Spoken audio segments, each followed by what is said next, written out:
কৃষক বন্ধু প্রকল্পে আবেদনের জন্য কোন কোন ডকুমেন্টস লাগবে আজকে আমরা এই ভিডিওর মাধ্যমে পুরোটি জানব। এবং এই কৃষক বন্ধু প্রকল্পের আবেদনে ডকুমেন্টসগুলো সঠিকভাবে সাজানো কিন্তু এবং সঠিকভাবে জোগাড় করা কিন্তু খুবই বাধ্যতামূলক। নতুবা কী হবে, আপনি কৃষক বন্ধু প্রকল্পে আবেদন করেছেন কিন্তু আপনি হয়তো টাকা আর পেলেন না, বা আর্থিক যে সাহায্যটি পাওয়া যায় সেটি আপনি পেলেন না। কিন্তু কৃষক বন্ধু প্রকল্পে আবেদন করতে হলে কয়েকটি ডকুমেন্টসের প্রয়োজন হয় এবং ডকুমেন্টসগুলোকে সঠিক ভেরিফাই কিভাবে আপনি নিজে থেকেই করবেন, আর কৃষক বন্ধু প্রকল্পের এই ডকুমেন্টসগুলো দিয়ে আপনি কীভাবে সঠিকভাবে এটি আবেদন করবেন, সেই বিষয়গুলো নিয়েই আজকে আমরা এই ভিডিওটিতে আলোচনা করব। ভিডিওটি খুব ইনফরমেটিভ হতে চলেছে, স্কিপ করে যাবেন না, পুরো ভিডিওটি দেখুন। আমি আশা করছি আপনার খুবই উপকার হবে।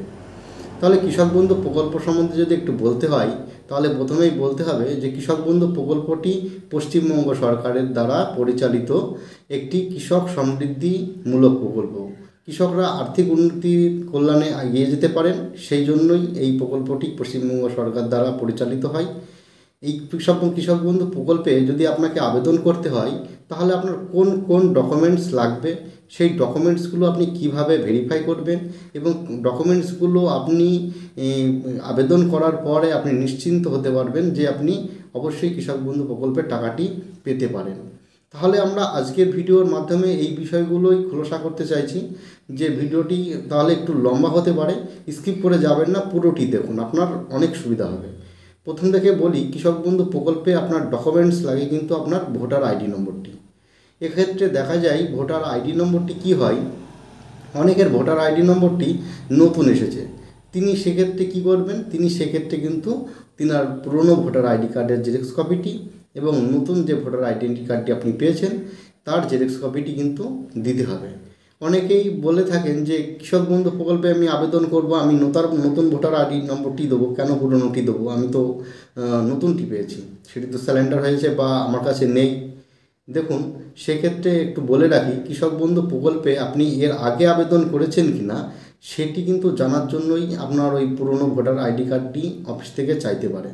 সেই জন্যই কিন্তু আপনাকে কৃষক বন্ধু প্রকল্পে আবেদন করার সময় এই বিষয়টি মাথায় নিতে হবে যে কৃষক বন্ধু প্রকল্পে আবেদন করতে হলে আপনার যদি ভোটার আইডেন্টি কার্ডটি পরিবর্তন হয়ে নতুন এসে থাকে, তাহলে সেক্ষেত্রে পুরনো ভোটার আইডি কার্ডটি কিন্তু আপনাকে দিতে হবে এবং নতুন ভোটার আইডি কার্ডের জেরক্স কপিও কিন্তু আপনাকে দিতে হবে।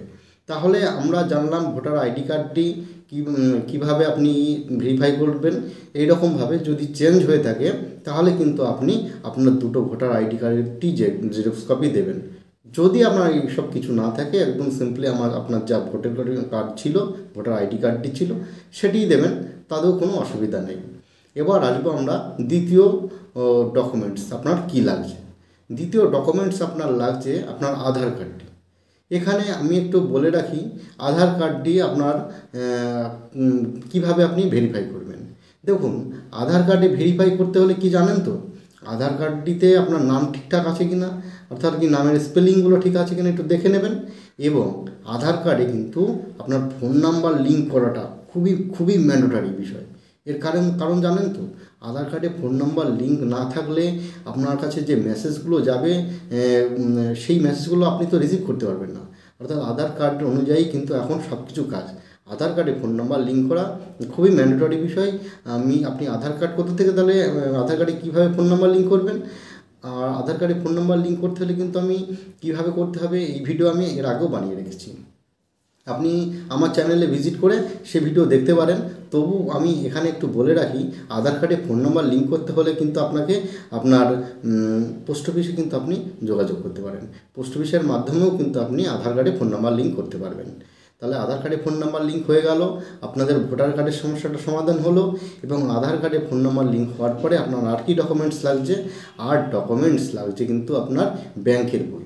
ও হ্যাঁ, একটা কথা বলে রাখি, জানেন তো, আপনার আধার কার্ডটি না ব্যাংকের বইয়ের সঙ্গে লিঙ্ক করানোটা খুবই জরুরি। কারণ এনপিসিআই নিয়ম অনুযায়ী ডিবিটি লিঙ্ক করাটা খুবই বাধ্যতামূলক। এনপিসিআই নিয়ম অনুযায়ী ডিবিটি লিঙ্ক হচ্ছে ডাইরেক্ট টু বেনিফিট ট্রান্সফার, অর্থাৎ ডি অর্থাৎ ডাইরেক্ট, বি অর্থাৎ বেনিফিট টু ট্রান্সফার, অর্থাৎ কি সরাসরি আপনার ব্যাংক খাতায় কিন্তু টাকাটি, যে কোনো প্রকল্পের টাকা আপনার ডিবিটি লিঙ্কের মাধ্যমে পৌঁছে যাবে। অর্থাৎ আধার কার্ডটি আপনার ব্যাংক অ্যাকাউন্টের সাথে লিঙ্ক করাটা একদম ম্যান্ডেটরি। তাহলে আমরা এই বিষয়টি বুঝলাম যে আপনার আধার কার্ড কীভাবে আপনি ব্যাঙ্ক অ্যাকাউন্টের সঙ্গে লিঙ্ক করবেন, আধার কার্ডে কীভাবে আপনি ফোন নাম্বার লিঙ্ক করবেন। এইবার আসবো আমরা আমরা ব্যাংকের বইয়ে। তাহলে তাহলে ব্যাংকের বইটা আপনি কীভাবে ব্যাংকের বইটি আপনি কীভাবে ব্যাংকের বইয়ে আপনি কীভাবে কী কী ভেরিফিকেশন করবেন। দেখুন, ব্যাংকের বইয়ে যে আপনি স্পেলিংটা রয়েছে আপনার নামের, সেই স্পেলিংটার সঙ্গে আধার কার্ডের নামের স্পেলিংটা মিলিয়ে দেখবেন। দেখা গেলো এরকম হয় অনেকে, বুঝলেন কীরকম হয়, দেখা গেলো আধার কার্ডের নামে এ আছে কোনো জায়গায়, ব্যাংকের বইয়ের নামে দেখা গেলো সেটি ও আছে। এটি একটা মিসম্যাচ হয়ে যাচ্ছে। এই মিসম্যাচটা ঠিক করার জন্য ব্যাংকের বইয়ের ওই নামের স্পেলিংটা ঠিক আছে কি না অবশ্যই দেখে নেবেন। আরেকটা আপনি কি দেখবেন জানেন তো, আরেকটি দেখবেন আপনি ওই যে আপনার ব্যাংকের বইটি জয়েন্ট হোল্ডার আছে কি না। ব্যাংকের বইয়ে জয়েন্ট হোল্ডার থাকলে কিন্তু টাকা আটকে যেতে পারে।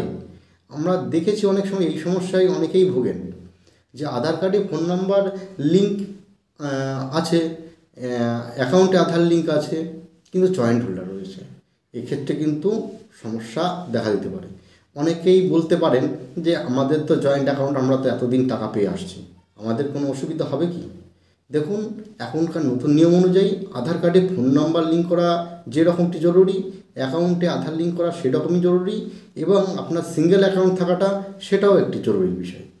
সিঙ্গেল অ্যাকাউন্ট হোল্ডারের অর্থাৎ কি যিনি এই কোনো প্রকল্পের টাকা আপনি পাচ্ছেন, তিনাকে অ্যাকাউন্টে সিঙ্গেল অ্যাকাউন্ট থাকা অবশ্যই ম্যান্ডেটরি একটি বিষয়। আপনাকে এই বিষয়টি কিন্তু মাথায় নিতে হবে যে আধার কার্ডে আপনার ব্যাঙ্ক অ্যাকাউন্টটি জয়েন্ট হোল্ডার থাকলে আপনি সিঙ্গেল হোল্ডার দিয়েই কিন্তু এই যদি কৃষক বন্ধু প্রকল্পে আবেদন করেন, তাহলে কিন্তু আপনাকে সিঙ্গেল অ্যাকাউন্ট দিয়ে আবেদন করাটা খুবই জরুরি। তাহলে আমরা ওই যে জানলাম ভোটার কার্ডটি আপনি কীভাবে ভেরিফাই করবেন। দুটো থাকলে দুটোই জেরক্স দেবেন, যদি একটি থাকে আপনার একটি জেরক্স কপি দিলেন। আধার কার্ডটি আপনি ফোন নাম্বার লিঙ্ক করে নিলেন, এবং তারপরে আপনি আধার কার্ডের নাম মিসম্যাচ আছে কিনা সেটি দেখলেন, আধার কার্ডের নম্বরটি ব্যাঙ্ক অ্যাকাউন্টে লিঙ্ক আছে কিনা সেটি দেখলেন, এবং দেখলেন ব্যাঙ্ক অ্যাকাউন্টে কোনো নাম মিসম্যাচ আছে কিনা, এবং ব্যাঙ্ক অ্যাকাউন্টটি জয়েন্ট হোল্ডার কিনা। ব্যাস, এই কাগজগুলো আমাদের কমপ্লিট হয়ে গেল। এবার আসবো আমরা জমির পর্যায়ে।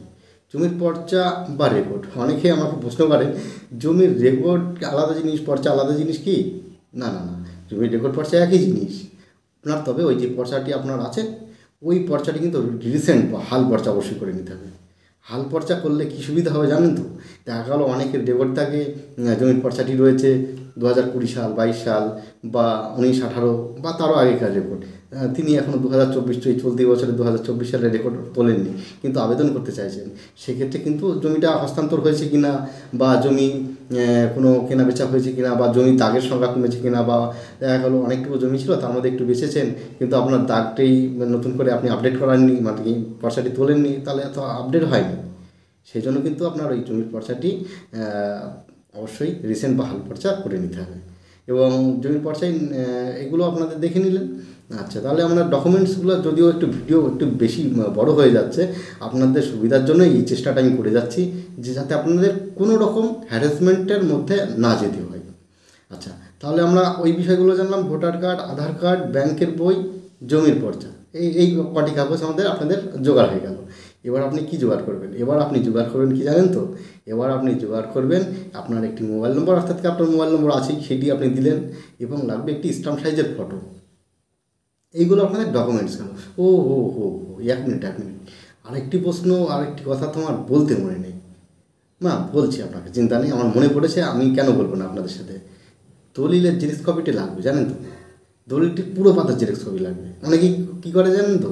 প্রথম পাতার জেরক্স কপি, লাস্ট পাতার জেরক্স কপি নিয়ে আসে। এইগুলো করা ঠিক নয়। একদম প্রথম থেকে শেষ পাতা পর্যন্ত আপনার জমির মানে দলিলটির জেরক্স কপি লাগবে। এই জেরক্স কপিগুলো দিয়েই কিন্তু আপনার জমি নির্ধারিত হবে। জমির শ্রেণী, জমির দাগ নম্বর, জমির মৌজা নাম, জমির ক্রেতা বিক্রেতা বা দাতা গ্রহীতা, প্রত্যেকের নাম এখানে থাকবে। এবং জমিটি কোন শ্রেণীতে রয়েছে, শ্রেণী কেন বলছি বলেন তো? শ্রেণী বলছে এই কারণে, জমিটি এই কৃষক বন্ধু প্রকল্পে আপনি আবেদন করতে চাইছেন, তাহলে জমির মানে জমির শ্রেণীটা কৃষি জমি হতে হবে। অর্থাৎ যেহেতু কৃষক বন্ধু, কৃষক কারা? কৃষক তারাই যেনারা চাষাবাদের মধ্যে রয়েছেন, যেনাদের চাষ আবাদের জমি রয়েছে, তেনারাই তো কৃষক। তাহলে ভিটে বাড়ি বা ভিটে বাড়ি বা অন্য কিছু থাকলে তো হচ্ছে না। সেই জন্য ওখানে প্রয়োজন ওই দলিলটির পুরো জেরক্স কপি দেবেন।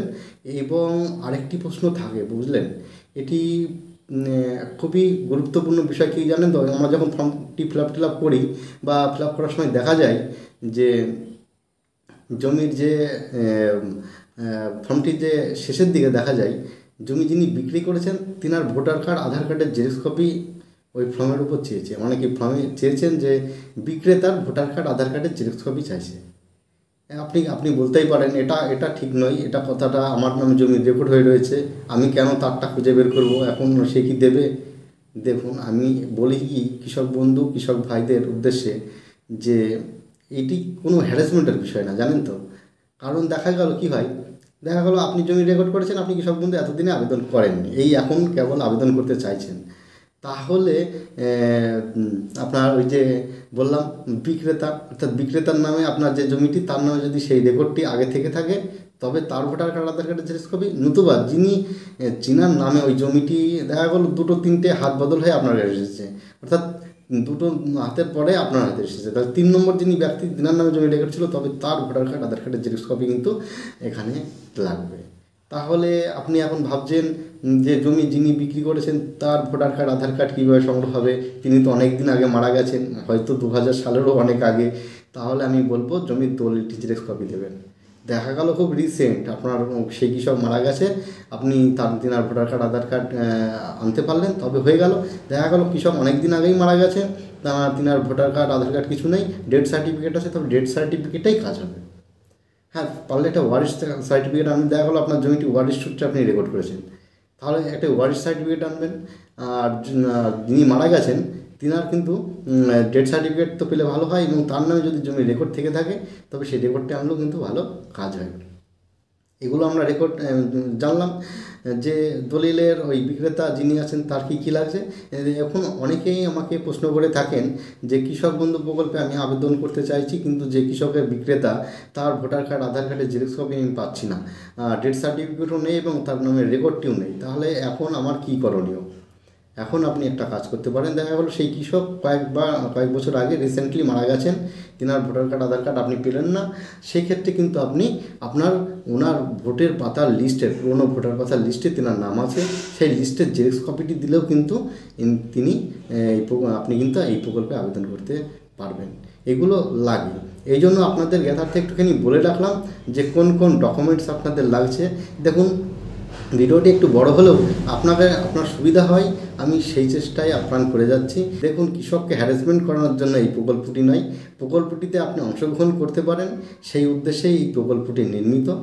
অর্থাৎ আমরা আজকে জানলাম যে কৃষক বন্ধু প্রকল্পে আপনি কিভাবে আবেদন করবেন, কোন কোন ডকুমেন্টস লাগবে, এবং সেই ডকুমেন্টসগুলো কিভাবে পিওর করে নিয়ে আপনি এই অফিসে গিয়ে ফর্মটি সংগ্রহ করে আপনি এটি জমা করে এবং এর সুবিধা নিতে পারবেন। যাই হোক, ভিডিওটির আমাদের বিষয়বস্তু আজকে এটুকুই ছিল। ভিডিওটি ভালো লাগলে একটি লাইক, একটি কমেন্ট, একটি শেয়ার করবেন এবং আমার চ্যানেলটি সাবস্ক্রাইব করে রাখবেন। তাহলে কী হবে জানেন তো, দ্রুত নোটিফিকেশনগুলো, এরকম গুরুত্বপূর্ণ ভিডিও দ্রুত নোটিফিকেশনগুলো আপনার কাছে পৌঁছে যাবে এবং আপনি সবার থেকে এগিয়ে থাকবেন। যদি ভিডিওটি ভালো লাগে অবশ্যই একটা লাইক করবেন। Thank you very much.